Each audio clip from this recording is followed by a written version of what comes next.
যারা পূজা করে পূজাদারদের শাস্তি কি আছে সেটা কোরআন শরীফে স্পষ্ট উল্লেখ আছে। ভোট চাইতে গিয়ে এমন মন্তব্য করেন ফরিদপুর ১ আসনের বিএনপি প্রার্থী খন্দকার নাসিরুল ইসলাম। জামাতের নেতারা বলে যে রোজা সেই পূজা হয় নাকি? তারা বলে যে রাম, যে কৃষ্ণ, সেই আল্লাহ, সেই মুসা, সেই মুহাম্মদ। এরা ধর্মের নামে এমন অধর্ম করতেছে। জামায়াতের নেতারা বলে যা রোজা সেই পূজা, এমনটাও দাবি করেন তিনি। তার এই মন্তব্য নিয়ে সামাজিক যোগাযোগ মাধ্যমে চলছে নানা আলোচনা সমালোচনা। আল্লাহ তাআলা এবার সিদ্ধান্ত নিয়ে নিয়েছে জামাতকে ক্ষমতায় আনবে। আল্লাহর কি কোনো ব্যাপারে সিদ্ধান্ত নেওয়া লাগে না?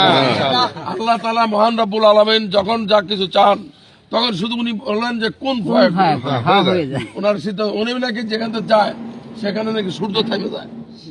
কত বড় হারামজাদা ভণ্ড! আমার সঙ্গে জেলে ছিল UN11। খন্দকার নাসিরুল ইসলাম বাংলাদেশ জাতীয়তাবাদী দলের একজন রাজনীতিবিদ ও ফরিদপুর ১ আসনের সাবেক সাংসদ।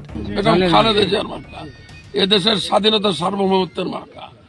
এই মার্কা না থাকলে, এই মার্কা না যেতে স্বাধীনতা সার্বভৌমত্ব থাকবে না।